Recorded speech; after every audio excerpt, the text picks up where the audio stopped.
Merhabalar arkadaşlar, kanalıma hoş geldiniz. Bugün uzun zamandır beklediğiniz çantanın yapımını anlatacağım inşallah. Şöyle çok ekrana sığmadığı için net gösteremiyorum. Yanında şöyle bir çok şirin bir aksesuar da yaptım. Bir sonraki videoda bunun tarifini de inşallah paylaşacağım. Çantamın içi astarsız, bana düşen örgü kısmını anlatmak. Şöyle iplerimi de koydum dolu gözükmesi için. Gerçekten örmeye değer bir çanta oldu. Yapımı çok zevkli. Biraz aşamalı olsa da şu şekilde astarsız da kullanabilirsiniz. Kurt kısımları da örüp bütün bir şekilde diktim. Bağcığıyla gayet güzel bir çanta oldu. Hemen malzeme bilgisiyle size başlamak istiyorum. Malzeme bilgim şöyle 3 numara tığ kullanmanızı tercih ediyorum ben. Yakından göstereyim. 3 numara tığ kullanırsanız motifleriniz daha böyle gevşek olur. 2 numarayla da denedim. Kendi ördüğüm numarayla 1,75 milim ama çok sık oldu. Yani motifler biraz daha küçük göründü.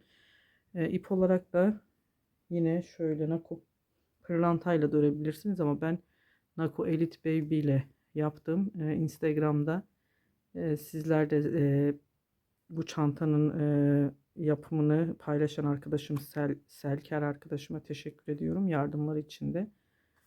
Onun tarifiyle anlatacağım elimden geldiğince. Bu iple ördüm ben. Siz dilediğiniz Nako pırlanta veya Alize Cotton Gold ipleriyle de örebilirsiniz. Gayet uygun olur. Hemen şöyle motifimi de göstereyim. Ördüm ben bir tane örnek olarak. Renklerini şimdi video çekeceğim için bu renk tercih ettim. Daha net görünsün kamerada. Açık renkleri biraz daha arka fonda beyaz olduğu için soluk çıktığı için bu renkle daha net görüneceğini düşündüğüm için bu rengi tercih ettim. Siz dilediğiniz renklerle de yapabilirsiniz. Hemen videoya başlamak istiyorum. Şöyle çantamı alıp papatyamı yaparak başlayacağım. Sarı ip kullandım ben arkadaşlar. Sarı iple şimdi orta kısmını yapacağım. Renk numarası şu anda elimde yok ama beyazla pembeyi şöyle renk numarasını size gösterebilirim. Bu çantada pembe yapacağım. Çantada beyaz, pembe ve sarı renk tonlarını kullandım. Şöyle bu pembe de çok tatlı bir pembe. Renk numarasını şöyle ekran resmi çekerek alabilirsiniz. Sarı da zaten herhangi koyu açık fark etmez.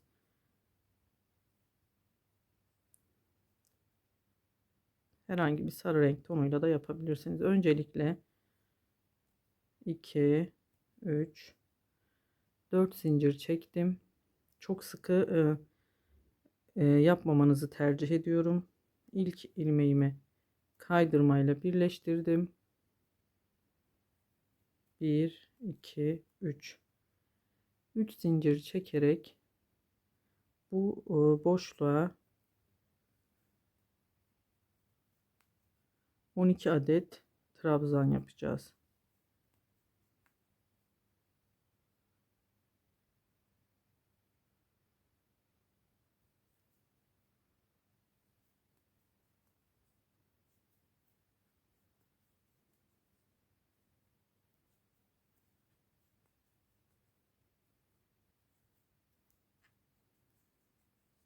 Dediğim gibi bu motiflerini 3 milim bir tığla yaptığınızda daha güzel olacaktır.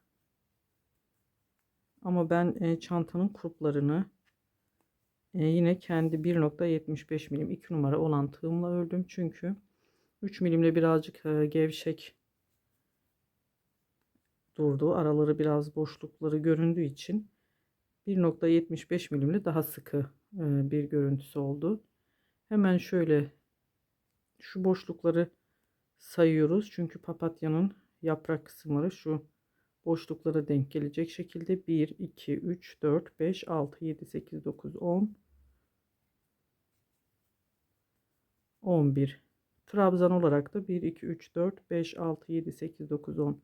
11, 12. Yani başta çektiğim 3 zincirli 12 tane trabzanımız olacak. Hemen şimdi bu 3 zincirin tam tepesine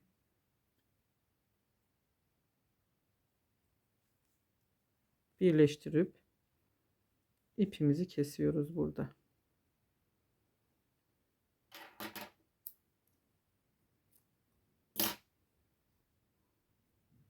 Şimdi beyaz kısmına geçeceğim.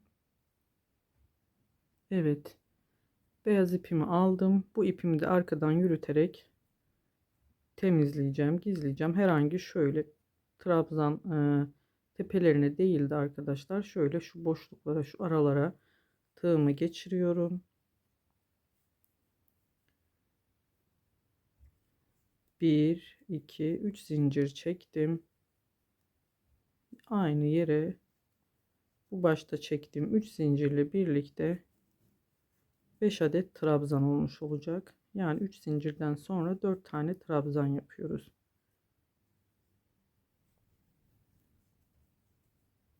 Şöyle sayalım. 1, 2, 3, 4, 5.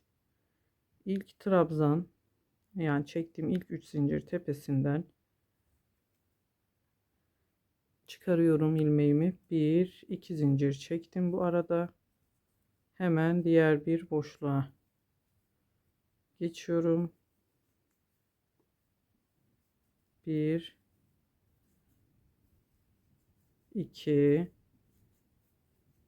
3, 4, 5. Şöyle göstereyim. İkinci yaprağımızı da oluşturduk. Papatyamızın üçüncüye geçiyorum. Hemen yine aradaki boşluğu bulup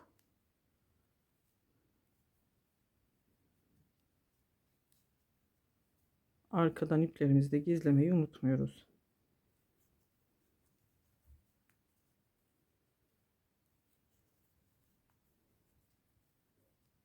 2, 3,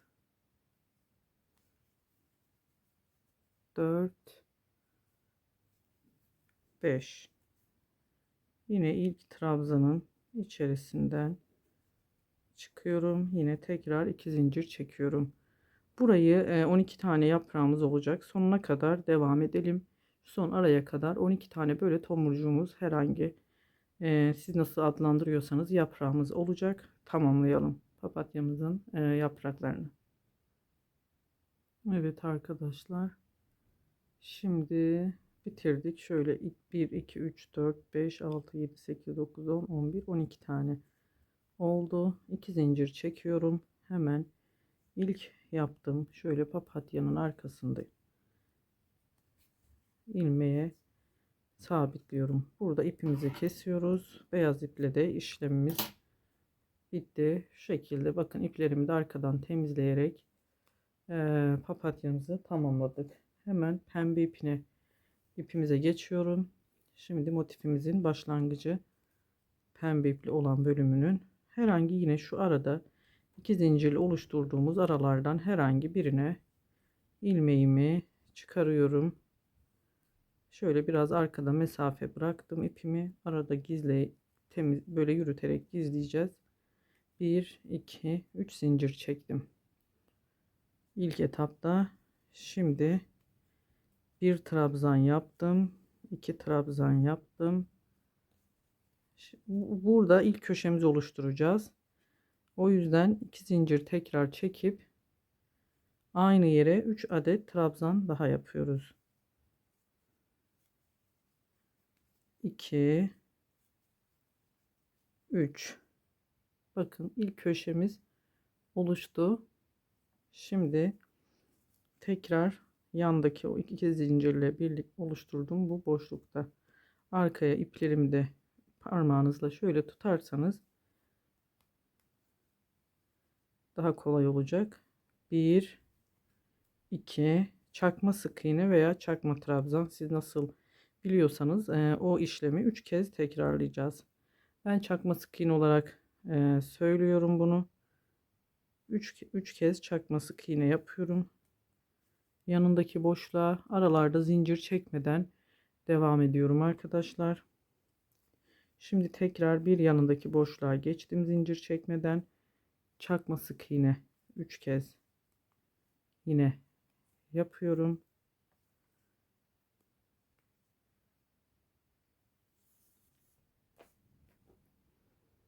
Ve diğer boşluğa geçiyorum. Yine zincir çekmiyorum. Bu kez trabzan. İkinci köşemizi oluşturacağız. Bu ilk sırada bu aralarda çakma sık iğne örüyoruz. 2 zincir çektim. Aynı yere 3 kez daha bu köşelerde 3 adet trabzan yapıyoruz. Yani 2 zincir çekip 3 3 hem sağa hem sola 3 trabzan bu tarafa, 3 trabzan bu tarafa. Tekrar bu tarafa geldim. 1 2 3 3 adet çakma sık iğnemi tamamladım. Yine aynı yanına 3 adet daha çakma sık iğne. Hiç bu aralarda hiçbir şekilde zincir çekmiyoruz. Direkt geçiş yapıyoruz. Tekrar 3. köşemize geçiyorum. 1 2 3 sonuna kadar bu şekilde bitireceğiz. 4 köşeden oluşacak zaten. Sonuna geldiğimizde devam edeceğiz. Evet, sonuna geldim. Bakın 3. köşemiz zaten 4. başta yapmıştık. Bu köşemiz 1 2 3 4. Arada yine 2 tane üçerli çakma sık iğnemizi yaptık. Hemen başta 3 zincir çekmiştim. Yanındaki ilk yaptığım trabzana sabitliyorum. 1 2 3 zincir çekiyorum burada. Direkt şu 2 zincirli köşedeki çektiğim 2 zincirli boşluğa 3 adet trabzan yapıyorum. Bu 3 zincirimiz başta dursun. 1 2 zincir çekiyorum. Yine 1 2 3. Burada da 3'er trabzanla yaptık sağa ve sola köşemizi, ilk köşemizi. Şimdi bu ilk sırada çakma sık iğne ile yaptık bu araları. Şimdi artık çakma sık iğne yapmıyoruz. Bundan sonrasını trabzan.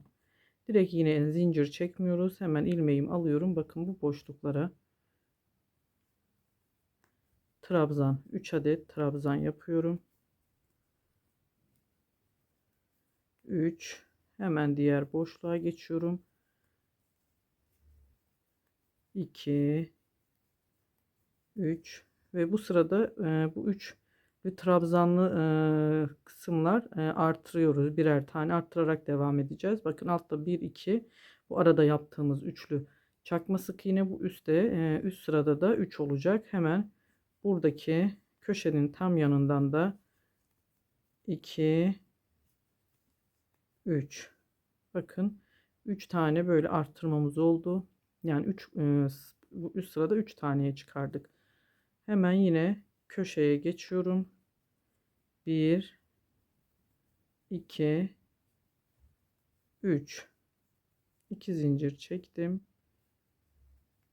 1 2 3 yine köşemizi tamamladık.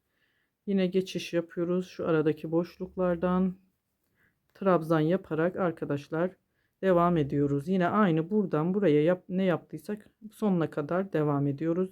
Bu şekilde sonunda şu ekleme birleştirme yerinde inşallah yine devam edeceğiz. Sonuna geldim. Bakın köşemi oluşturdum. 1 2 bu üçerli trabzanları iki kutucuğumuza yaptık. Sonuncuyu da hemen burada 1 2 buraya yapıyorum. Bu alt yani başlarken çektiğim 3 zincire hemen 3 zincir, yani 3 zincir değil de 3 zincir bu tarafta kalacak trabzan olarak sayacağız. Bu üçüncü trabzan olarak başta ilk köşede oluşturduğum ilk trabzanın tepesine bu şekilde sabitledim. Buradaki 3 zincir bu son üçlü trabzanımızın sonuncusu olmuş oldu. Şimdi 3 sıradan oluşacak motifimizin e, tamamı. Hemen 3 zincir çekiyorum. Son sıramız bu küçük motiflerde. Yine tekrar alt sırada ne yaptıysam aynısını bu sırada da yapıyoruz. Hiçbir farklılık yok. Zincirlerde arttırma yok. Trabzanlarda da aynı örerek devam ediyoruz.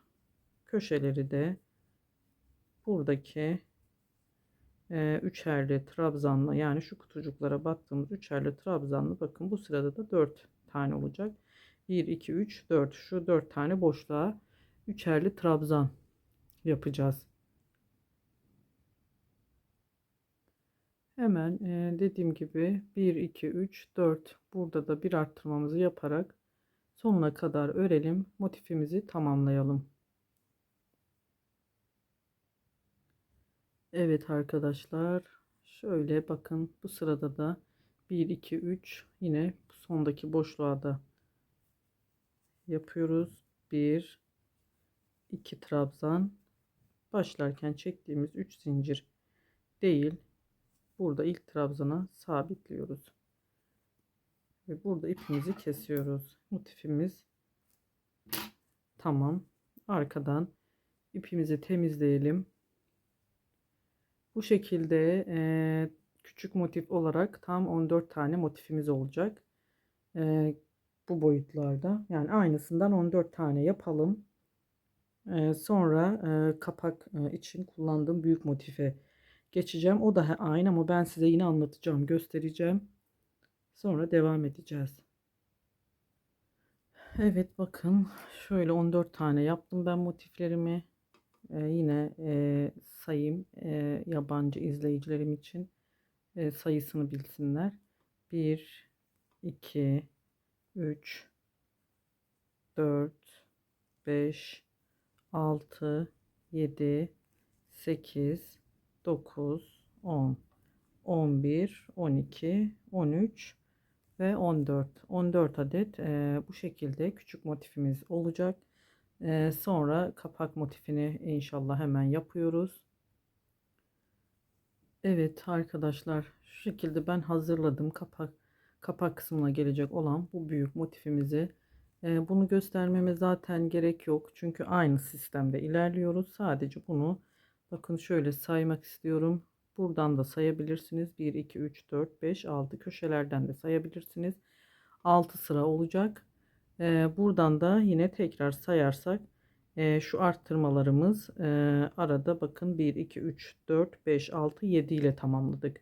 Şu üçerli olan trabzan kısmını 7 ile tamamladık. Bu şekilde artırmalarımızı yaparak 6 sıra örüyoruz. Motiflerimiz de 3 sıraydı, küçük motiflerimiz. Büyük yapacaksanız çantalarınızı, çünkü bu 2 ve 6 yaş arası çocuklar için uygun büyüklüğü. Ama siz daha büyük yapmak isterseniz zaten motifleri eklerken de göreceksiniz. Size o bilgiyi de vereceğim. Bu kapak kısmını yine 6 sıra değil de 8, 9, 10 sıra yaparak da aynı teknikle örebilirsiniz. Hiçbir farklılığı yok. Motifimizi buraya kadar tamamlayacağız. Sadece son sıramızı sık iğne yapıyoruz. Bakın yine birleştirmeyi aynı yaptım. Bir zincir çektim. Hemen birleştirdiğim yere bir sık iğne. Her trabzan içerisine bir sık iğne yapıyoruz. Ve şu köşelere geldiğimizde burada üçer tane. Buraya geldiğimde 3 tane sık iğne yapıyorum. İlkini yaptım. 2 3. Tekrar yine bu tarafa geçtim. Yine trabzan üzerlerine birer tane sık iğne yapıyorum.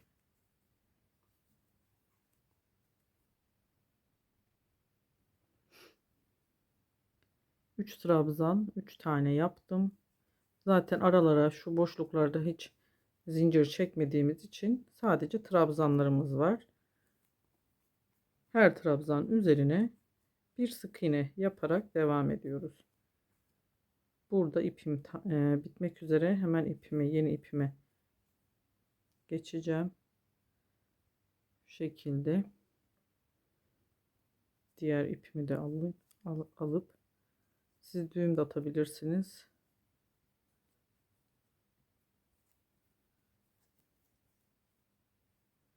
şöyle yanındakine batarak hemen şu diğer ipimi buradan çıkarıyorum. Bu şekilde geçiş sağlıyorum. Arkada da ikisi birden yürüterek düğüm yapmadan iplerimi de temizliyorum.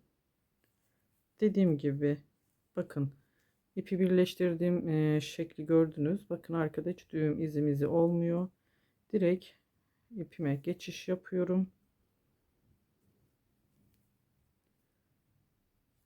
Her sık iğne trabzan üzerine bir sık iğne, sadece köşelerde 3 sık iğne yapıyoruz. O köşelerde bıraktığımız, ortada bıraktığımız 2 zincir içerisine 3 sık iğne yaparak son sıramızı tamamlıyoruz buraya kadar. İpimi de yürüttüm arkadan, bakın gizleyerek yürüterek temizliyoruz. Bu şekilde tamamlayalım. Son sıraya kadar devam edeceğiz. Evet, tamamladım. Sonuna kadar geldim. Şöyle dibine zaten yapmıyoruz birleştirme yaparken. Başta çektiğim ilk zincire bir zincir çekip yaptığım o sık iğnenin tam tepesine batarak burada ipimi kesiyorum. Büyük motifimizi de tamamladık. Arkadan ipimizi temizleyeceğiz. Bakın aynı, farklılık yok. Küçükle sadece sırası 3 sıra değil de 6 sırayla bitiriyoruz. Bu şekilde motiflerimizi hazırladık. Şimdi sıra ipimi temizleyip motifleri nasıl ekleyeceğimiz, artık çantamızın şeklini vermeye geçeceğiz. Hemen ipimi temizleyip geliyorum.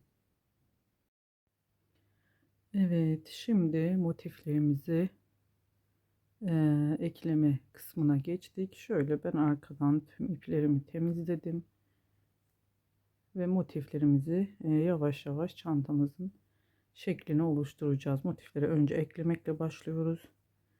Hemen düz tarafları dışa bakacak şekilde motifimi tutuyorum buradan. İpimi alıyorum. Önce şu ortada çektiğimiz 2 zincirli kısımlardan ben bir ilmeğimi çıkarıyorum. Oradan bir sık iğne yapıyorum. Bir zincir çekip bir sık iğne yaptım. Daha sonra normal sık iğne şeklinde gideceğim. Bakın hemen burada her trabzandan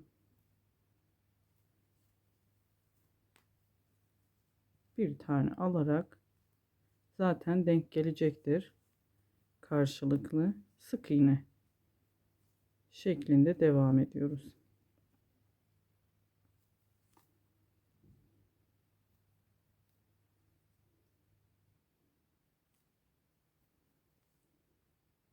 Şimdi bu aradaki üçerli trabzanlara geçtik. Bu ipimizi de gizlediğimiz yere kadar yürütüyoruz arkadan, sonra içe doğru çekiyorum.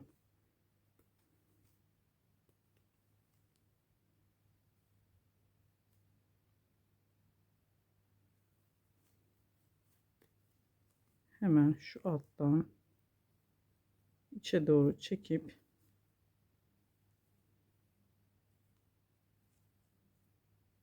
ipimi içeride bırakıyorum.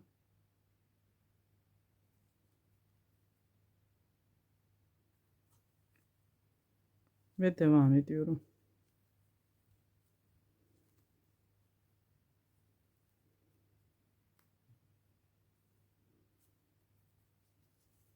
Sırasıyla böyle her trabzanı karşılıklı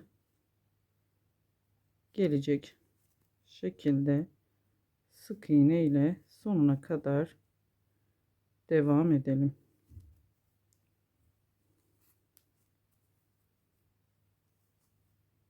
Buraya kadar tam ortaya gelelim. Evet, şimdi tam bakın üçlü trabzan yapmıştık buraya. Yani 3 tane trabzan yapmıştık tam köşede. Üçüncüleri şu şekilde denk gelecek şekilde tam ayarı oldu. Hemen burada ortada çektiğim yine 2 zincirle çektim. Boşluklara da bir tane sık iğne yapıyorum. Hemen yine 2 tane motifimi alıyorum.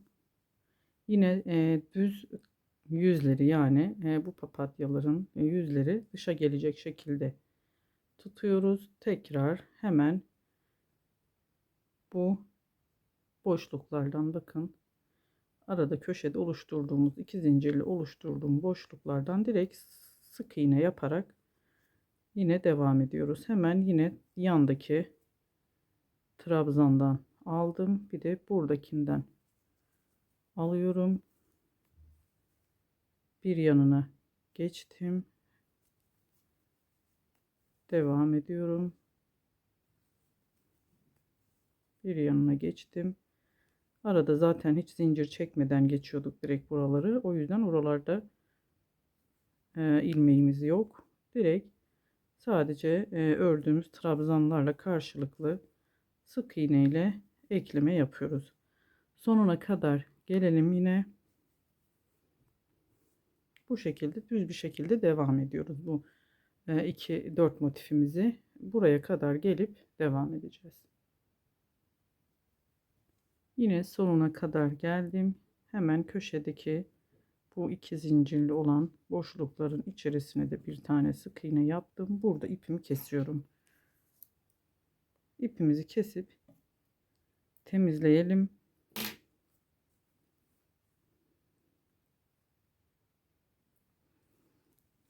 Bu şekilde bu taraftan eklediğimiz motiflerimiz hemen bu tarafına çevirip şimdi de burayı sonuna kadar ekleyeceğiz. Yine aynı şekilde ipimi alıyorum. Yine bu köşeden ilmeğimi çıkarıp bir zincir çektim. Aynı köşeye bir sık iğne yapıyorum. Tekrar ipimi arkadan gizleyebildiğim kadar hem gizleyip hem yürütüp hem de ekleme işlemini yapıyorum. Sonrasında ipimizi içeriye doğru zaten gösterdim bir öncekinde, kısaldıkça içeriye çekiyoruz.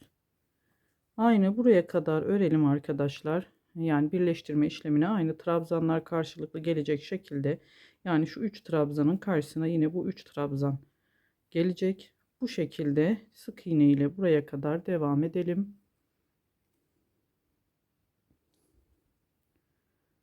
Bu köşeye kadar geldim. Bakın, son bir trabzanım kaldı. Burayı göstermek için. Bu trabzanımızın da yine karşıda, bakın, arkada da trabzanımıza denk geldi. Hemen üçlü trabzanlarımızı, yani buradaki yaptığımız köşede 3 tane trabzanımızı karşıdaki 3 trabzanımızla eşit dengeledik, ekledik. Hemen burada 2 zincir, bakın o boşluklar zaten belli, köşelerdeki o boşluğa bir tane buradakine sık iğne yapıyorum. Şimdi bir tane de hemen bu taraftaki motife geçiyorum. Direkt atlıyorum hemen oraya, bir tane de oradakine yaptım. Yani bir tane buradaki köşeye, bir tane de buradaki köşeye. Şimdi yine devam ediyoruz. Hemen buradaki trabzanlarla denk gelecek şekilde ekliyoruz. Sayıların, motiflerin sayılarını arkadaşlar dikkatli ördüğümüzde, yani şu köşelerin trabzanları eksik yapmadığımız takdirde bütün karşılıklı denk geliyor. Hiçbir sıkıntı olmuyor. Diğer çantada hiç sıkıntı yaşamadım ben. Bunda da şu anda gayet bir sıkıntı çıkmadı şu ana kadar. Eksiksiz yaptığımız zaman gayet akıcı bir şekilde ilerliyor. Hemen şimdi sonuna kadar yine devam edelim. Bunu da bu köşeye kadar gelelim. Köşeye yine geldik. Tekrar bu köşedeki bu zincirle oluşturduğumuz boşluklara yine bir sık iğne yapıp Yani her eklemede, her sırada bu köşedeki boşluklarda bir tane sık iğnemiz muhakkak olacak arkadaşlar. Bir zincir çekiyorum ve ipimi burada kesiyorum. İpimi arkadan hemen içeriye doğru çekeceğim. İplerimizi temizliyoruz. Bu kısımlardan da yürüttüğümüz zaman kesinlikle aşağıya doğru yürüterek temizliyoruz. Şimdi 4 tane motifimi tamamladım. Bu çantamızın bir yüzü, yani öne fark etmez, ön ve arka, yani düz olan kısmını bunu sayıyoruz. Böyle bu şekilde bir dörtlü motifimiz daha ekleyeceğiz. Yani 2 tane böyle dörtlü motif olacak. Yine bu size şu ana kadar anlattığım eklemedeki gibi bir tane daha ekleme yapıyoruz. Onu anlatmama gerek yok. Aynısı. Aynı şekilde böyle dörtlü bir motifimiz daha olacak. Eklemesini yapalım ve devam edeceğiz. Evet arkadaşlar, şimdi ben böyle 2 tane dörtlü gösterdiğim şekilde aynı bu şekilde 2 tane önlü arkalı çantamızın ön arkası olacak. Bunu farz ediyoruz. Hemen şimdi kalan 6 motifimiz kaldı.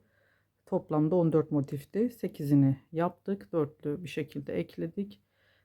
Kalan 6 motifimizi de şöyle tek tek ekleyip yan, taban, sağ ve sol yanlarını oluşturacağız.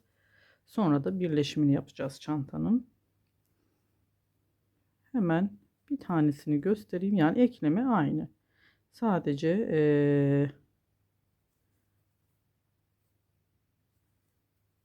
ne şekilde ekleyeceğinizi ben size göstereceğim bir tanesini. Yine köşeden hemen bir ilmek çıkarıp bir zincir çekip aynı yere sık iğnemi yaptım. Ekleme sistemi burada da aynı olacak. Karşılıklı trabzanlarımızı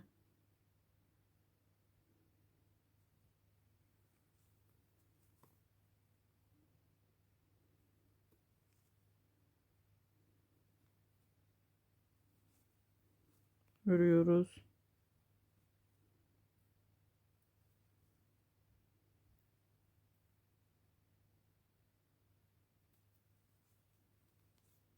Sonuna kadar ipimizi de yürüterek devam edelim.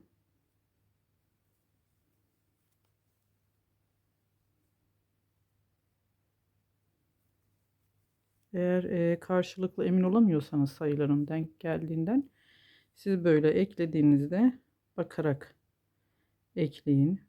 Mesela ben burada bu üçlü trabzanın ikincisini hemen ekleyeceğim. Bakın arkada da aynı, ikincisi tam ortadaki, yani denk geliyor. Sonuna kadar yapalım. Yine sonuna geldim. Hemen yine köşelerden de bir sık iğne yapıp birleştiriyorum. Burada ipimi kesiyorum. Biraz kesmeli oluyor motiflerimiz, hani böyle bütün bir şekilde de yapılabilir ama bu kafa karıştırmıyor, daha böyle anlaşılır bir şekilde oluyor. Tek tek birleştirdiğimizde bir de zaten ters de düzlü geliyor bu şu kısımları. Yani bu şekilde görüntüsünün olması için ekleme böyle olması lazım diyeyim kısacası ben. Ama siz farklı tekniklerde de, hani daha kısa yoldan da ekleme yapmak isterseniz yapabilirsiniz. Hemen ipimi temizliyorum. Kalan dediğim 6 motifim kalmıştı. 6 motifi de böyle 3 tane ikili ikili, yani tek 2 tane motifi birleştiriyorum. E, Aynısından 3 tane olacak. Kalan 4 motifimi de yine 2 2 bu şekilde 2 tane daha olacak. 14 motifimizi bitirmiş olacağız ekleme işlemini. Hemen diğer ikisini de yapalım. Devam edelim. Evet arkadaşlar, şimdi tamamladık. 2 tane dörtlü ekledik. Yine ilk de gösterdiğim gibi bu kalan 6 motifi de böyle 2 2 ekleyerek hem yan kısımlarını hem de taban kısmını çantamızın yapacağız. Şimdi yine motiflerimizi böyle düz yüzü eklerken nasılsa burası ön diyelim, burası da arka. Yani düz kısımları bize doğru bakacak. Şu ipi de şuradan gizlemeyi unuttum sanırım. Arkaya alalım. Hemen gizledim ipimi. Düz yüzleri şu şekilde yine dış tarafa bakacak. Koyduğum gibi koyarsanız daha net olur. Böyle ters yüzleri içte kalacak şekilde. Şimdi çantamın bu tarafını, yani bu yan tarafları olacak, hemen ekleyerek başlıyoruz. Şimdi önce bu kısmını ekleyelim çantamızın. Sonra diğer kısmını hep böyle 2 ekleyeceğiz. Yan tarafı da sonra en sonda iki motifi de taban kısmına yapacağız. Ekleme sistemimiz yine aynı. Önce şöyle zaten yaparsak daha anlaşılır olacak. Yine burada dörtlüde nasıl eklediysek bunu bu şekilde yine dış tarafa bakıyor. Bakın arkadaşlar. Düz yüzleri yine dış tarafa bakacak. Bunu yine aynı teknikle bir zincir çekerek köşeden ilmeğimi çıkardım ve aynı yere bir sık iğne yaptım. Yakından göstereyim. Tekrar eklemede bir değişiklik yok. Sonuna kadar bunu ekleyip aynı diğer motifleri nasıl eklediysek bu dörtlü motifte bunu da aynı şekilde sonuna kadar ipimi de yürüterek biraz elime büyük geliyor, motifleri ekledikçe çanta büyüdüğü için elime de sığmıyor. O yüzden biraz zorlanıyorum. Kusura bakmayın arkadaşlar.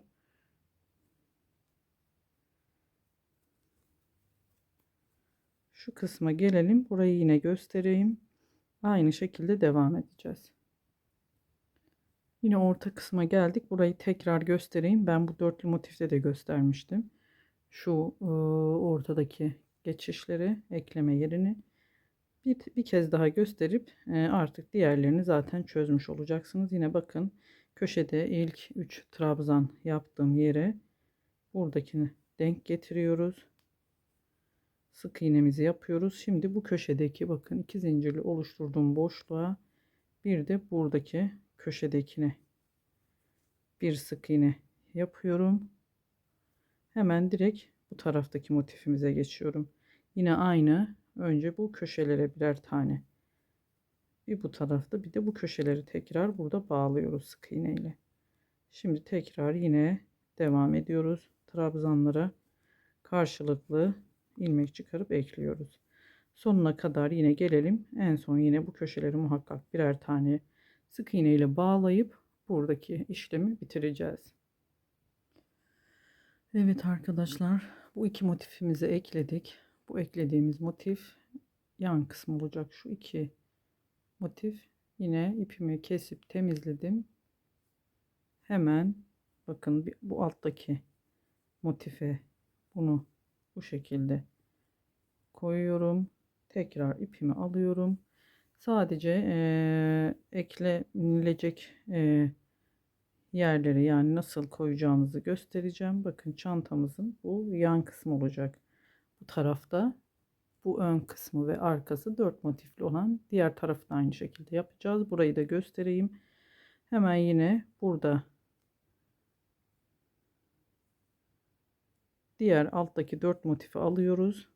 Bu iki motifin bu tarafına ekliyoruz bunu da. Aynı şekilde bir zincir çektim yine. Daha göstermeme gerek yok zaman açısından arkadaşlar. Burayı artık ekleme yerini gösterdim. Bunu da diğer bu tarafına nasıl eklediysem aynı şekilde bunu da buradan ekliyoruz sonuna kadar. Bir değişiklik yok. Devam edeceğiz. Bunu da ekleyelim, ipimizi keselim, karşı tarafa, yan taraftaki motife geçeceğiz. Evet, şimdi bakın bu dörtlü motifimizdi, altlı üstlü koyduğumuz hemen bu tarafındaki ikili motifi hem buradan hem buradan ekleyerek yan tarafını yaptık çantamızın. Şimdi yine aynı işlemi arkadaşlar, iki motifimi alıyorum. Yine aynı işlemi bu taraftaki bu yan bu tarafa doğru, yani diğer yan kısmını oluşturacağız çantamızın. Ekleme şekli böyle olacak. İpimi ben hemen takayım. Yine motiflerimiz her zaman düz kısımları dışa bakacak şekilde gelecek. Ters olan yerleri de zaten içeride kalacak çantanın iç kısmında. Yine ikili boşluğumdan ipimi, ilmeğimi çıkaracağım. Sadece hızlıca gösteriyorum ki arkadaşlar, zaten ekleme yerlerini nasıl ekleyeceğimizi ben gösteriyorum. Eklemesinin nasıl olduğunu çözmüşsünüzdür. Çok basit. Hemen buradan bir zincir çekip bir sık iğne yaptım. Yine aynı sistemle karşı tarafta ne yaptıysam burada da aynısını yapıp sonuna kadar bu ikili, yani iki tane karşılıklı motifi ekliyoruz. Ekleyip sonra diğer kısmına geçiş yapacağız. Devam edelim. Evet, bu tarafı ekledik. Şimdi hemen bu tarafa da ekliyoruz. Yani çantamızın, bakın göstereyim, bir yan tarafı oldu, bir de bu tarafta iki motifi ekledik. Burada arka ve ön kısmı olacak. Hemen bunu da ekliyoruz. Size şunu anlatmak istedim. Hani bütün diyeceksiniz ki Ayşe Hanım aynı sisteme geliyor. Şöyle, onu ben de düşündüm. Şöyle 6 tane motifi. Yani şöyle altılı 1, 2, 3, 4, 5, 6. Şurayı dümdüz ekleyebilirdik hiç kesmeden, dörtlü yapmadan. Komplesini ekleyip sonra bu şekilde buradan da araları yapıp ekleyebilirdik. O aklıma geldi ama o zaman da onu da bir ölçtüm, biçtim. O zaman şu köşeler bu şekilde olmayacaktı. Dümdüz olacaktı arkadaşlar. Yani nasıl olacaktı? Köşeler de şöyle denk gelecekti. Şu aradaki boşluklar olmuş olacaktı. Yani şu aradaki, ortadaki ekleme yerimiz köşelere gelmeyecekti. Şimdi böyle eklediğimiz için böyle tane tane bu şekilde köşe kıvrımlarımız daha net belli oldu. Köşelere gelen, çantamızın köşelerine gelen kıvrımlar daha iyi, net bir şekilde belli oluyor. Ama yine siz deneyebilirsiniz. Belki farklı bir teknikle, sistemle bunu yapabilirsiniz. Şimdi hemen bu kısmı da ekliyoruz. Sonuna kadar, sonra taban kısmına geçiyoruz. Evet arkadaşlar, şimdi tamamladık. Bakın, çantamızın ön ve arka kısmı, yanlarını da yaptık. Hemen sırada şöyle tabanı bu taraftan da o taraftan da olur, fark etmiyor. Şöyle tabanını ekleyeceğiz. Yine tabanını burada göstermek istiyorum. İlmeğimi, ipimi aldım. Önce şu köşeden bu iki motifi yine dışarı bakacak düz yüzü. Bu ortadaki iki zincirlik boşluğumuzdan alıyorum. Şimdi bir de burada bakın, buradaki motifin şu yine iki zincirli olan boşluğundan ilmeğimi çıkarıyorum. Zaten siz sistemi çözeceksiniz. Gördüğünüzde de yani bu ekleme yerlerinde çok bir zorluk yok. Bir zincir hemen çektim. Dışarıda da bir yağmur var. Sesi de gelebilir. Çok güzel bir yağmur yağıyor. Hemen yine aynı yere, bu boşluğa bir sık iğne yaptım. Sistem yine aynı.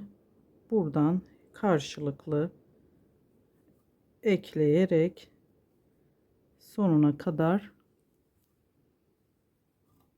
gelelim arkadaşlar. Elimde çanta büyüdüğü için biraz tutması zorlaştı, ağırlaştı ve ekrana sığdırmam da biraz zor oluyor. Bu şekilde kamera açısı olduğu için de inşallah net görebiliyorsunuzdur arkadaşlar. Şimdi buraya kadar bu iki motifi, şu köşeyi yani buradaki köşe ile buradaki köşeden de alarak oraya geldiğimde tekrar göstereceğim. Bunu ekleyelim aynı sistemle. Evet, bakın yine bu iki motifi ekledim. Köşeye kadar geldim. Hemen köşeden önceki bir trabzan daha alıyorum. Buradan da bir trabzan alıyorum. Bunu yaptım. Şimdi hem köşede ortaya batıyorum hem de bakın tekrar buradan çevirirseniz daha net göreceksiniz. Buradaki köşeye tığımı geçirdim. Bir de bu altta göreceksiniz. İki köşe karşılıklı buraya bir sık iğne yapıyorum. Şimdi bakın tek kanadı geldi. Bu yandaki iki motife yan kısmına. Yine aynı şekilde devam edeceğiz ama burada şimdi buradaki köşeye ekledim. Bir tanesini ekledim arkadaşlar. Yine tek köşe, bu motifte tek köşe olduğu için şimdi burada çift köşe var. Altta bir buraya bağladık. Bir tane de buraya bağlayacağız. Yine aynı köşeye, buradan aynı köşeye batıyorum içerisine. Buradan da bu kez bu taraftaki köşeye geçtim. Bakın arkadaşlar. Yani bu köşeyi iki tane batmış oluyorum. Hem bu köşeden hem bu köşeden ekleyeceğim. Tekrar bir sık iğne yaptım. Yani bu köşeye iki tane sık iğne olmuş oldu. Birini buraya bağladım, birini bu köşeye. Yine sonuna kadar gelelim burayı göstermek için. Burayı da yapalım, devam edeceğiz. Yine bakın köşeye geldim. Burayı kapattım. Bu köşede ilmeğimi geçiriyorum. Buralarda çift yönlü olduğu için motifler iki köşe birden denk geliyor. Önce bu köşeden bir tane sık iğne yapıyorum. Sonra yine aynı köşeye ilmeğimi geçirip bir de bu taraftaki köşeden sık iğne yapıyorum.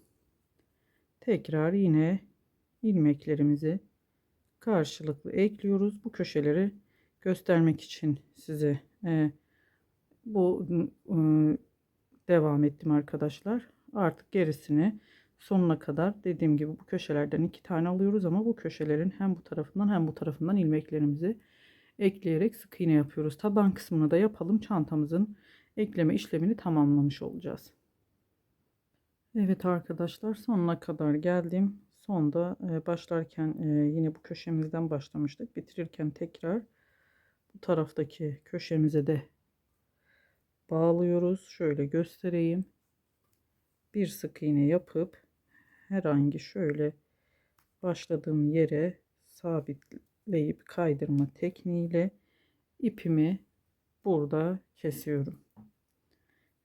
Çantamızı birleştirdik. Hemen ipimizi içeriden çekelim.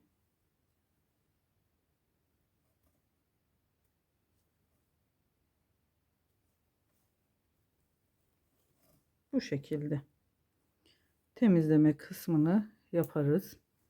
Çantamızın gördüğünüz gibi ekledik. Tabanı, yan kısımları, içi de bu şekilde olacak. Hemen şimdi çantamızın sık iğne ağız kısmına geçtik. Ağız kısmında da şöyle göstereyim. 8 sıradan oluşan sık iğnemiz var.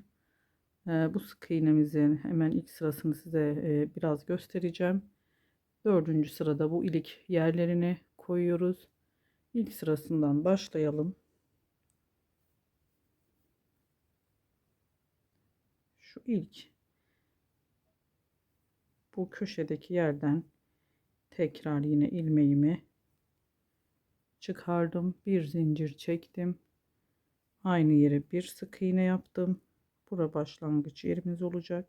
İpimi yine arkadan temizledim ve yürüterek temizleyeceğim ipimi.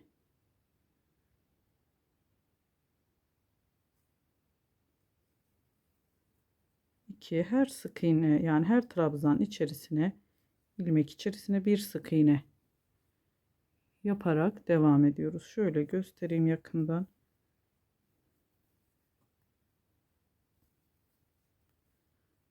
Her sık iğne içerisine, trabzan içerisine, yani şu trabzan başlarına bir sık iğne yapıyoruz.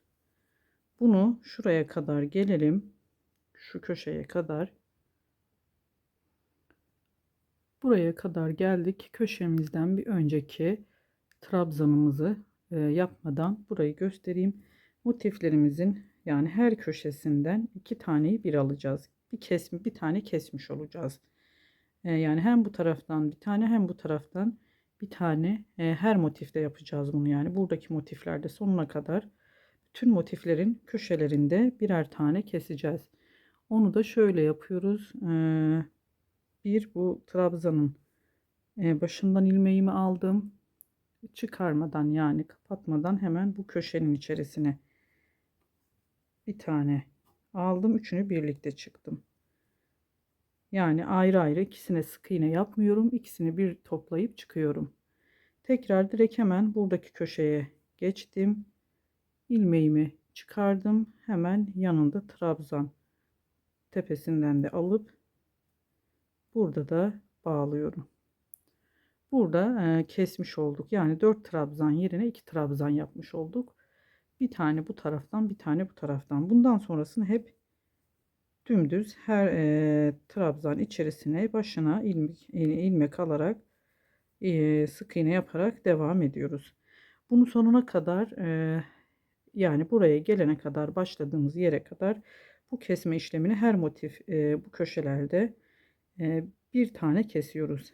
Hem bu köşede hem bu köşede birer tane eksilterek, yani iki sık iğneyi birden çıkarak bir kesmiş oluyoruz. Devam edelim. Sonuna kadar gelelim sık iğne yaparak. Evet, yine dayanamadım arkadaşlar. Belki tam anlamayabilirsiniz. O yüzden ikinci kez şu kesme yerine yine bakın. Başladığım yer burada göstermiştim. Tekrar bu köşelere geldim. İkinci kez göstermek istiyorum. Karışıklık olmasın. Bakın, bir tane trabzan bıraktım. İlmeğimi almıyorum. Pardon, sık iğne yapıyorum. Hemen bunun içerisinden bir ilmek çıkardım. Ve bir de köşeden çıkarıp üçünü birlikte çekiyorum. Yine direkt karşıdaki köşeye geçtim. Bir ilmek çıkardım. Bir de yanındaki trabzandan çıkarıp burada kesmiş oldum. Sadece bu köşelerde, diğer yerlere hep sık iğne yaparak devam ediyoruz. Evet arkadaşlar, şimdi ilk sıra sık iğnemizi yaptık. Burada başladığım yere geldim. Başlarken direkt sık iğne ile başladığım için kesme yapmamıştım burada. Şimdi şöyle göstereyim. Bakın, bu taraftan bir tane kesmemi yapıyorum. Şimdi hemen buraya başladığım yere bir zincir çekerek sık iğne yaptım. Tam tepeye kaydırmayla birleştirdim. Bu ilk sırada oluyor. Zaten bundan sonra daha kesme yapmayacağız. Zaten kendini sık iğne yapacağımız için toplayacaktır. Çantanın ağız kısmı. Yine başladım. İkinci sıra sık iğneme bir zincir çektim.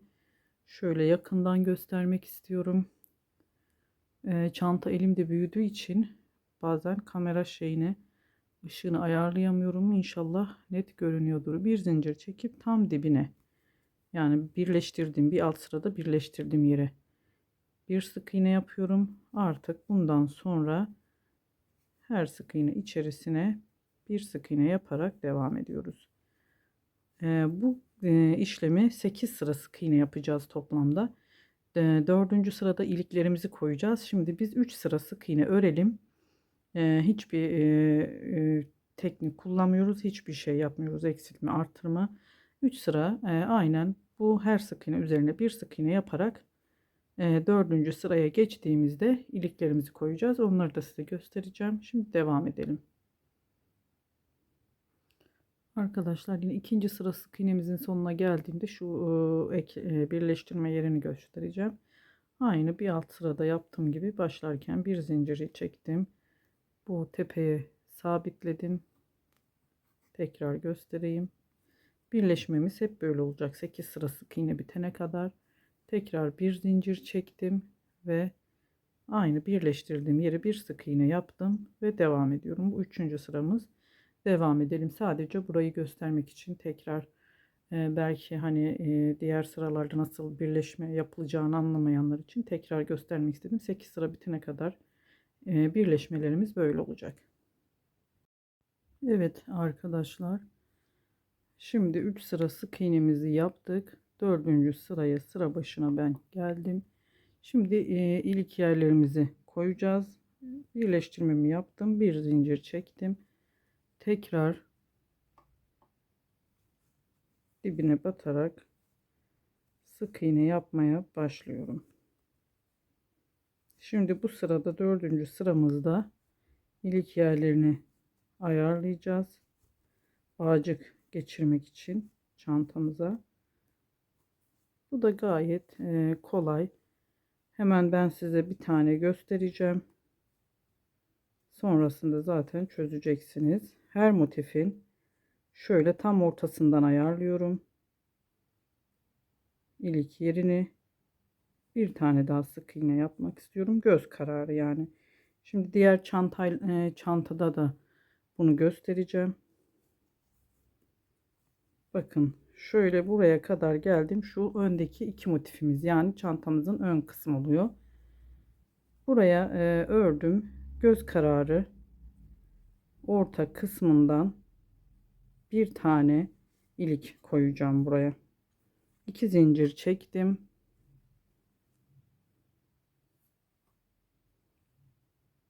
Bir, iki zincirimizi çektim.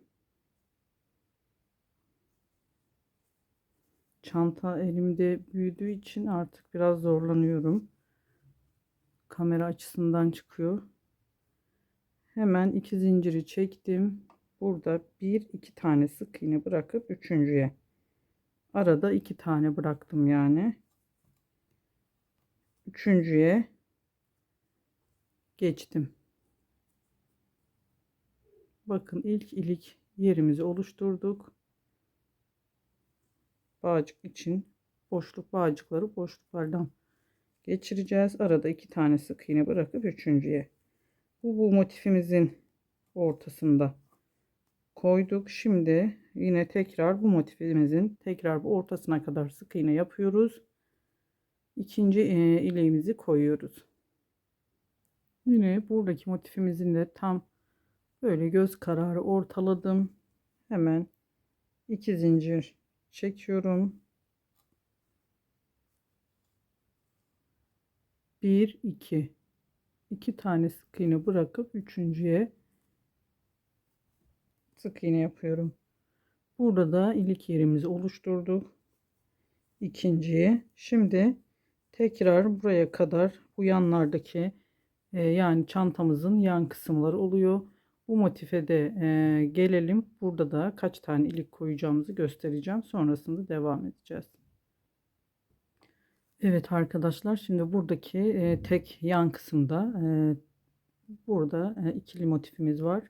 Altlı üstlü. Bu tek motifimize burada her motifte bir ilik koyduk. Ön ve arka kısımlarında.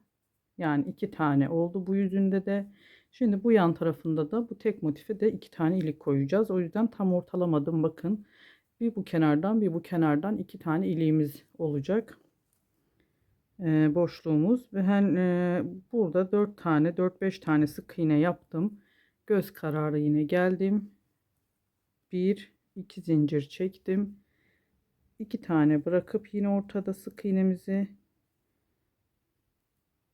birinci iliğimi oluşturdum. Boşluğumu diyelim. Ben öyle biliyorum arkadaşlar. O yüzden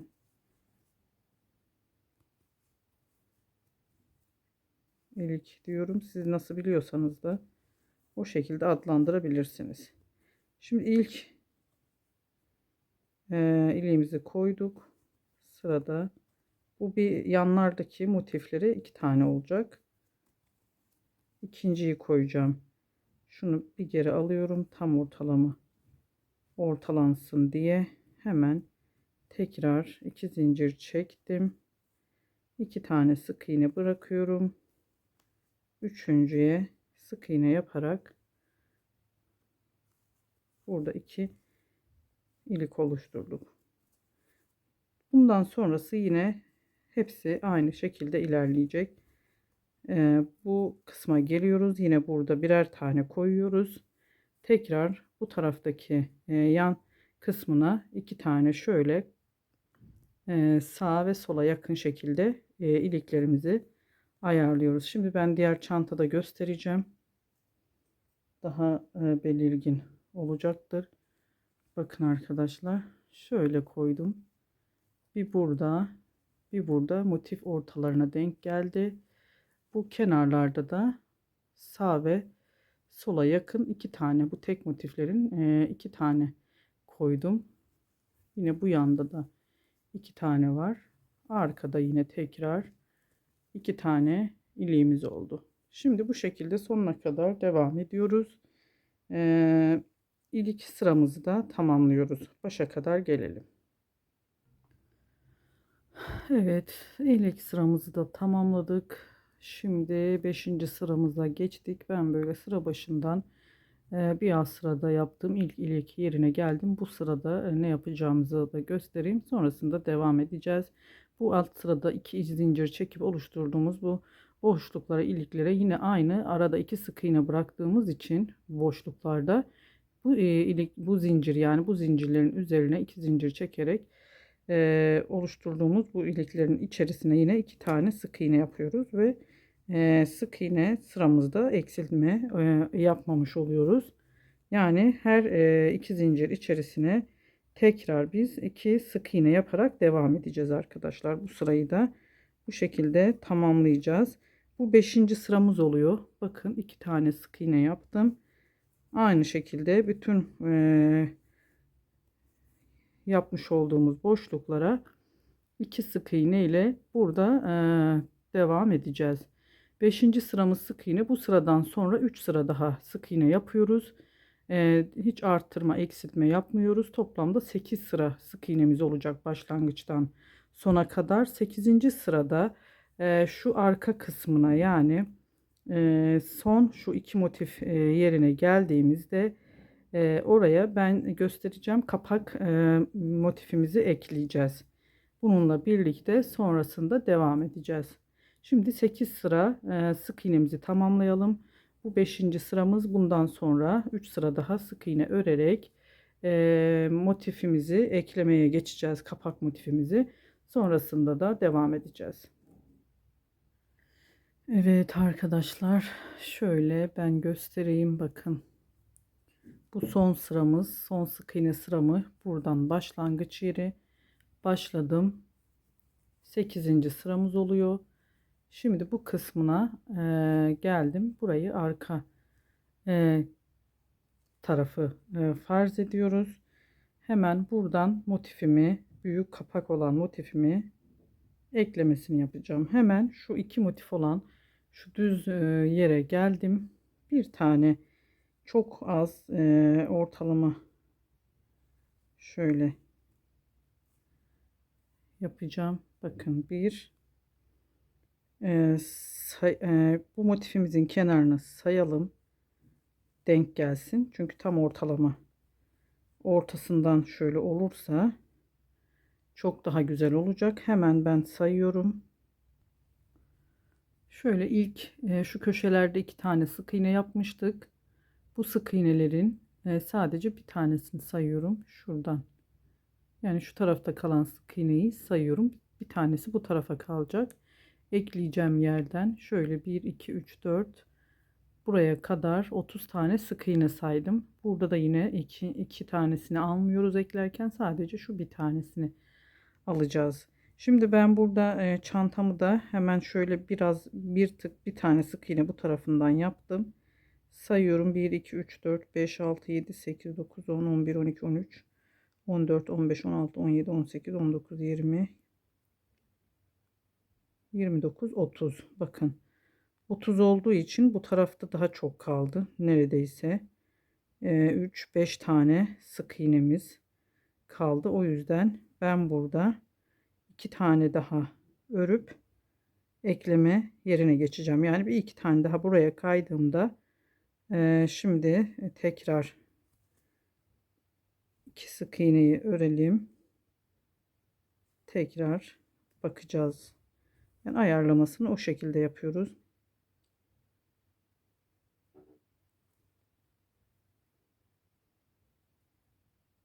30. Bakın şimdi tam oldu. Hem bu taraftan hem bu taraftan aynı yere denk geldi. Hemen şöyle motifimizin yine bu sefer ters kısmı bize baksın ki, çünkü burayı ekleyeceğiz kapak olarak. Şu şekilde önüne doğru kapanacak, düz kısmı öne doğru gelecek. Ters kısmı bize bakacak şekilde alıyoruz. Ne demiştik? Hemen burada köşede yaptığım iki sık iğne vardı. Bu taraftakini bırakıyorum. Şu sık iğneden alıyorum. Tekrar göstereyim. Bakın.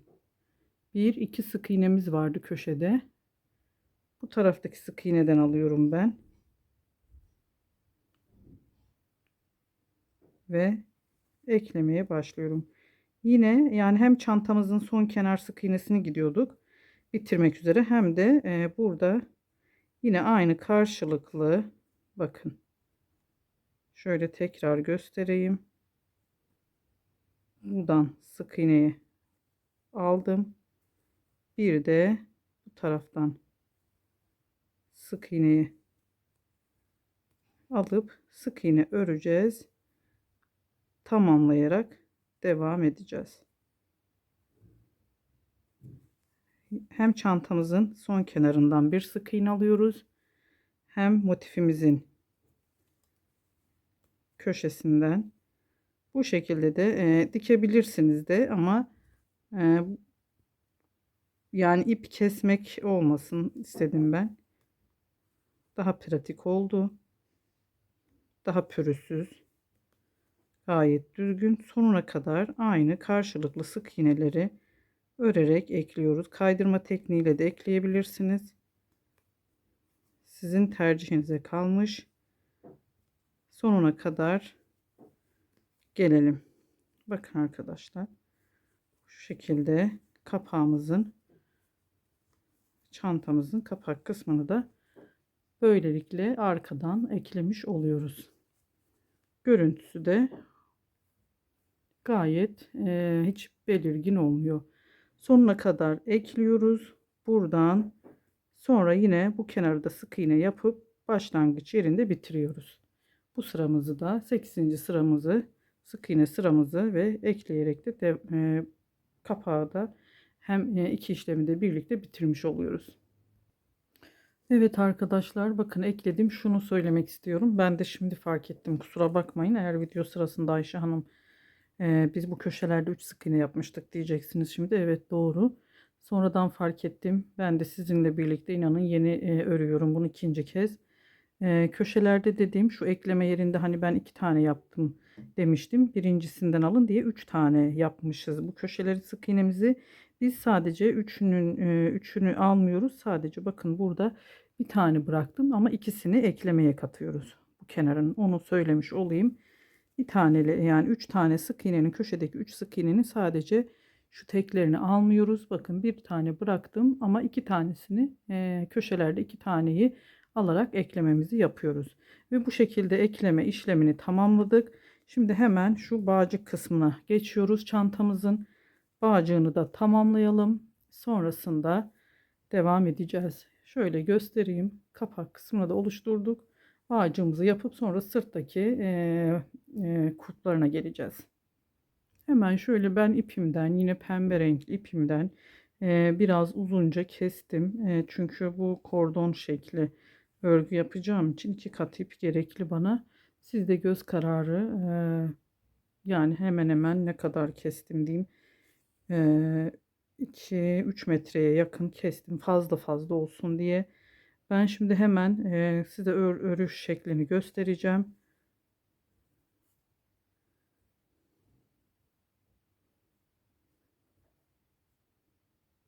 Şöyle bir düğüm atıp, bunu zaten biliyoruz. Çoğu, şöyle göstereyim. Tekrar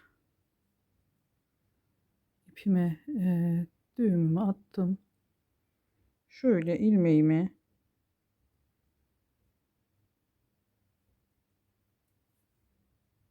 sıkılaştırıyorum. Üstten çok sıkı yapmayın. Biraz gevşek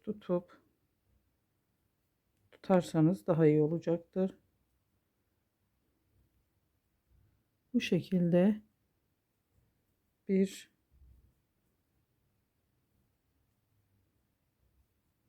örgüyle bağcık kısmını oluşturuyoruz. Siz farklı tekniklerle de daha kolayınıza giden her şey olabilir arkadaşlar. Bu bağcık, yani arasından, o iliklerimizin arasından boşluklardan geçirerek bu işlemi yapacağız. Şöyle bazen kamera görüntüsü çıkıyor ekrandan. İpimizin alttan alıp tığımızın üstüne çıkıyoruz.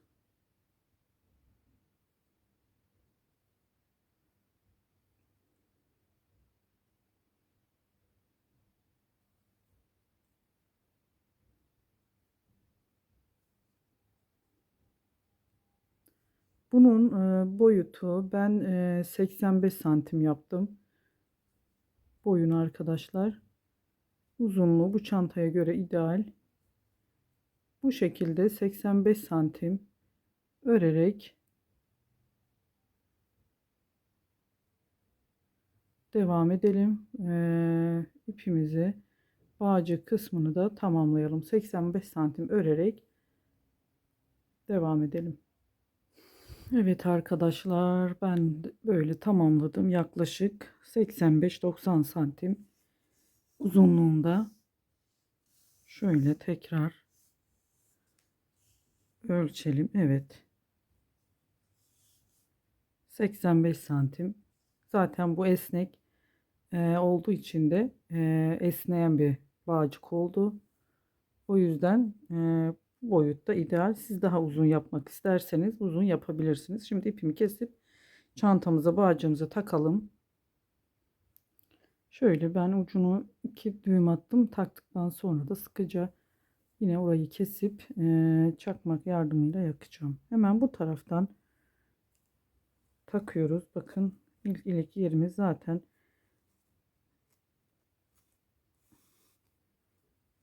belli. Hemen buradan geçiriyoruz.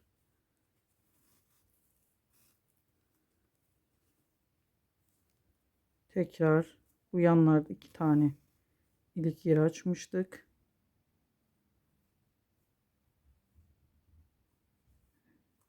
Ters tarafa takmışız arkadaşlar. Şimdi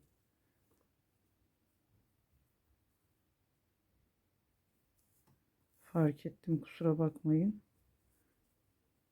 Buradan takıyoruz.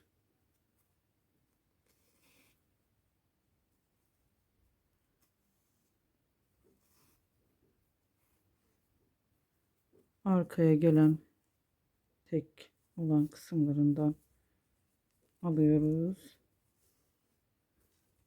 Şöyle göstereyim. Bir de buradan vardı. Şimdi tekrar bu tarafta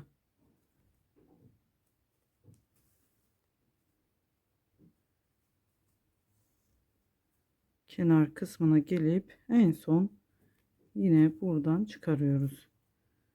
Evet, çantamızın bakın çok güzel bağcığını tamamladık. Açılıp rahatlıkla kapanıyor. Şöyle düğümümüzü atalım. Kapak kısmını da oluşturduk. Sıra geldi. Şimdi arkadaki sırt kısmında kurp kısmına arkadaşlar. Çantamızın kurplarını yapacağız. Hemen şöyle göstereyim ben kaç zincirle başladığımı. Bunu bütün bir şekilde örüyoruz. Parça parça örmüyoruz. Komplesini örüp sonra dikiyoruz. Yine aynı rengiyle başlıyoruz. Evet arkadaşlar, şimdi kulp kısmını ben 3 milim tığla değil, kendi ördüğüm, yani 1,50 milim bir tığla öreceğim.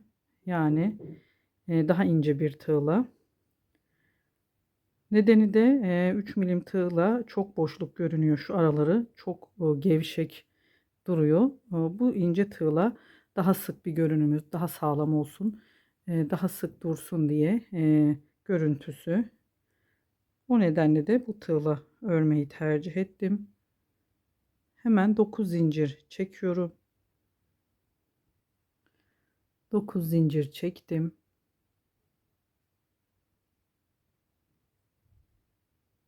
1, 2, 3, 4, 5, 6, 7, 8, 9.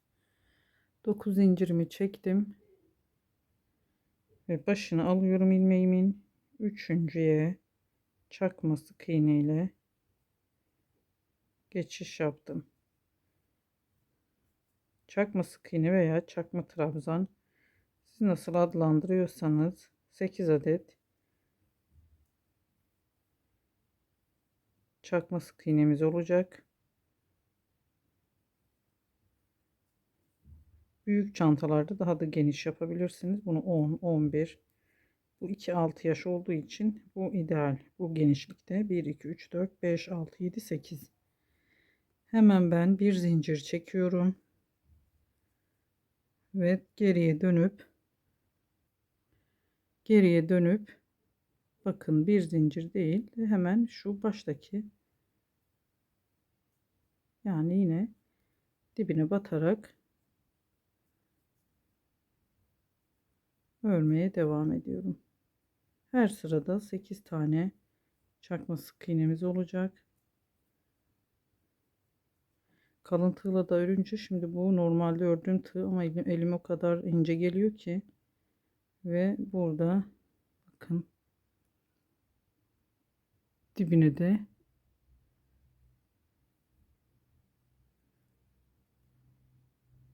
batıyoruz. Bir zincir çektim, yine geriye döndüm, yine tekrar başını alıyorum, dibine, yani şu başta çektiğim bir zinciri de zaten belli oluyor. Bakın 1, 2, 3, 4, 5, 6, 7, 8. Bunu da bir çakma sık iğne olarak sayıyoruz. Yani bu parçadan bir tane olacak. Komple bu dikerek şeklini vereceğiz. Kulp kısmını, sırtta kola takılan yerlerini dikerek ayarlayacağız. Bir zincir çektim arkadaşlar. Tekrar geriye döndüm. Hemen bunun uzunluğu da 95 santim olacak.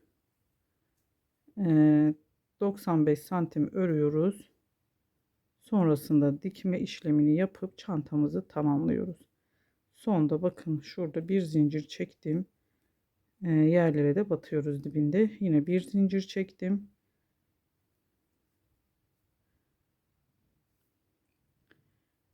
Daha sık görünüyor. Araları açık durmuyor ama siz dilerseniz 3 milimle de örebilirsiniz. Bu şekilde görüntüsü gevşek durmuyor. Hemen şimdi bunu da 95 santim uzunluğunda şu kulp kısmını örelim, arka tarafını bütün bir şekilde kesip dikme işlemine geçeceğiz.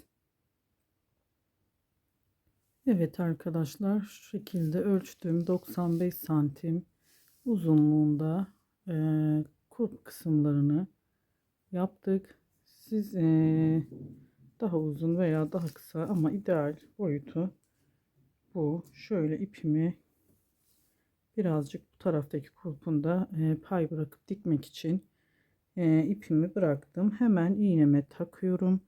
Önce şu ayarlayıp şu üst kısmını ben dikmiştim. İpime iğneme takıp geliyorum. Taktım. Şöyle düğümümün ucundan da arkadan gizlemek için de biraz pay bıraktım. Hemen şöyle kurpumuzu ördüğümüz şöyle eşit uçlarını eşit yapıyoruz. Yani bir tanesi bu tarafa, bir tanesi bu tarafa dikilecek. Şu şekilde burayı eşitliyoruz ve önce şu arkadaki kısmı dikeceğim. Bunu da yani siz bir şeyle ayarlayabilirsiniz, işaretleyip. Ben göz kararı da değil. Şimdi sayacağım. Göz kararı da yapmıyorum arkadaşlar. Şöyle şuradan 16 şu dişi yani 16 sıra değil. Bakın 1, 2, 3, 4, 5, 6, 7, 8, 9, 10, 11, 12, 13, 14, 15. Toplamda şuraları eşitleyip 1, 2, 3, 4, 5, 6, 7, 8, 9, 10, 11, 12, 13, 14, 15, 16, 17, 18, 19, 20, 21, 22, 23, 24, 27, 28, 29, 30, 31. Yani 30, 31 sıra bırakıyoruz ama şurayı dikkat edin. Şu uç kısımları yani birbirinden uzun olmasın arkadaşlar. 31 veya 30 sıraya 30 sıra şurada bırakıyoruz. Hemen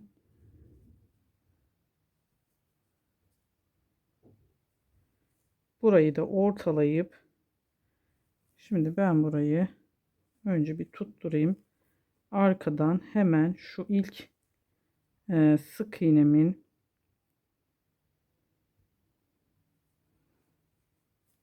şu kenarlarını da ortalıyoruz. Zaten şu bağcığın üzerine denk geliyor. Bakın altta geçirdiğimiz bağcığın tam üzerinden oraları biz ortalamıştık.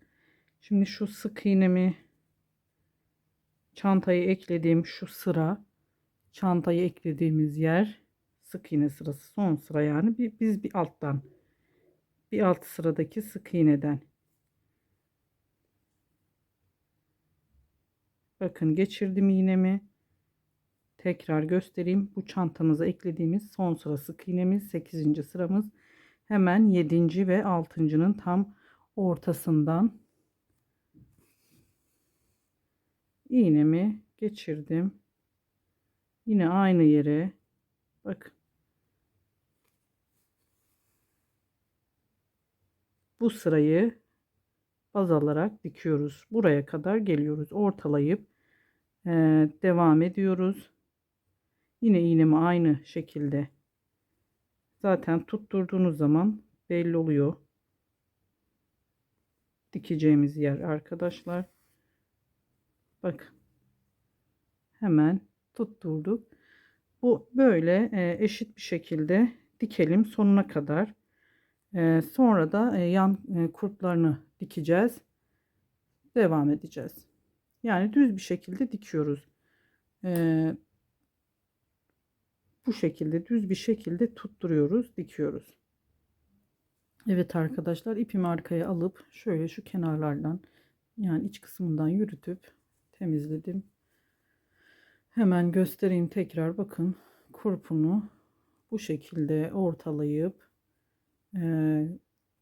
bir alt sıradan yani sık iğnemizin tam 2 sık iğnenin alt dibinden tutturdum. Siz dilediğiniz gibi birazcık daha üstten veya daha alttan, ama bu ideal oldu. Bu şekilde kurpumuzu diktik. Şimdi yan kurplarımıza geldik. Buna ipimizi ayarlamıştık. Şimdi ben iğnemi hemen taktım. Tekrar bunu da sırt çantalarında zaten çocuklarımızın taktığı üzere onlardan yardım alarak nereye dikileceğini göreceksinizdir. Yani anlarsınız. Hemen şöyle ben kurpunu şöyle düz bir şekilde çevirmeden çeviriyorum. Yana doğru hafif. Şu motifimizin 1, 2, 3, 4, 5 sık iğne yukarısına ideal şöyle iğnemizle tutturuyorum. Bunu içeriye alacağım. Sonradan biraz uzun bıraktım. İçeriden temizlenmesi için.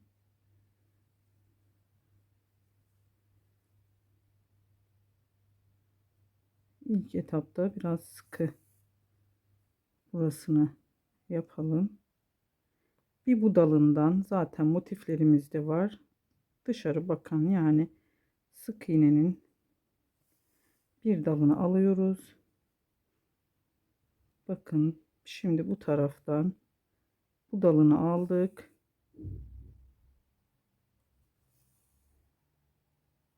Yakından göstereyim.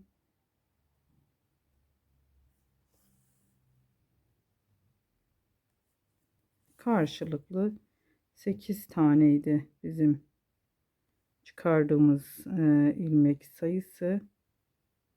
Bunu da karşılıklı böyle 8'e tamamlıyoruz. Şu diplerini bir iki kez daha sağlam olsun diye yapalım arkadaşlar. Şimdi buradaki dikme işlemini yine aynı şekilde buradaki kurp içinde böyle yapıp aynı hizada dikiyoruz. Sonunda inşallah çantamızı tamamlıyoruz arkadaşlar. Evet arkadaşlar, çantamızın sonuna geldik ve tamamladık. Bakın kurplarını şöyle karşılıklı diktik.